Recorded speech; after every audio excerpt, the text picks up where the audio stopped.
Hey, what's happening guys? ZeroXEnzo here with another video. This one is going to be on Hermes Protocol Part 2, the Flywheel Effect. So what is the Flywheel Effect? The simple way to explain the Flywheel Effect pretty much is making your crypto money work for you if you do it correctly. So kind of like a water mill, if it goes, it just keeps going. Just keeps continuously going and going and going. That's pretty much kind of like the whole flywheel effect. So from an illustration standpoint, that's pretty much what the flywheel is. So in a crypto point of view, let's see how that works for the Hermes website. There's 5 steps that need to be done in order for this to work.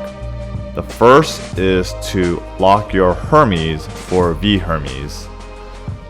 Pretty much just go to the locker tab, and whether you already have a V Hermes or you're gonna create a new one, you just pretty much go here and just lock whatever amount you have for the longest date. Pretty much you want to do for 4 years so that you can get your 1 for 1 Hermes for 1 V Hermes. And when you do that, you can now use that, and you can vote by going to the gauge tab here. You can see what the different protocols are paying out in bribes. For example, like the 2 highest ones, usually GameFi and USDC, they kind of fight each other to be the top. So these 2 are pretty much the top. As you can see in the APRs that they pay out, 17% for GameFi and 15% for Era, and everything else is like pretty low compared to that. So let's just say you vote 50-50 for both GameFi and Era. Over time, you'll be earning rewards, which you can go to the reward tab and actually claim. You can also claim your weekly distribution, which helps your V Hermes continue to stay at the strength that it should stay. But you can bring those rewards over to the stake section, and now you can stake it within one of their liquidity pools.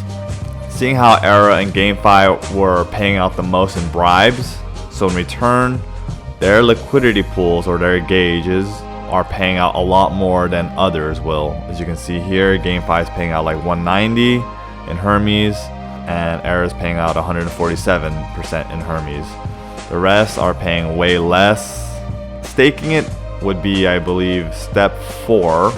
In order to make a liquidity pool like a token, you just go to liquidity, and then you just put in whatever you have. Like let's say you wanted to go Era USDC or GameFi USDC, doesn't matter, make sure it's a volatile pair.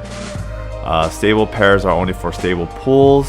If you don't know which is which, you could just check back on the stake section.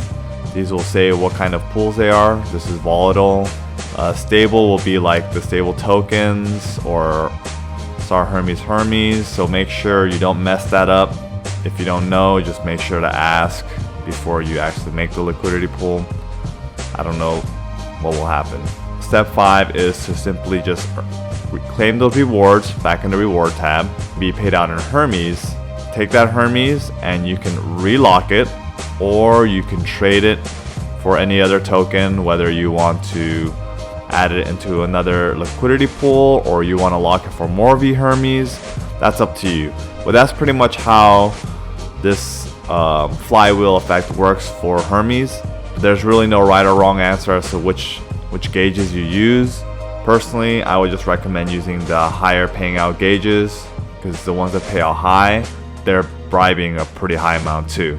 Let me know what you guys think. Let me know what kind of flywheel strategy you guys have. There's really no right or wrong answer. Like I said, everyone's flywheel strategy is probably different. Yeah, let me know if you have any questions.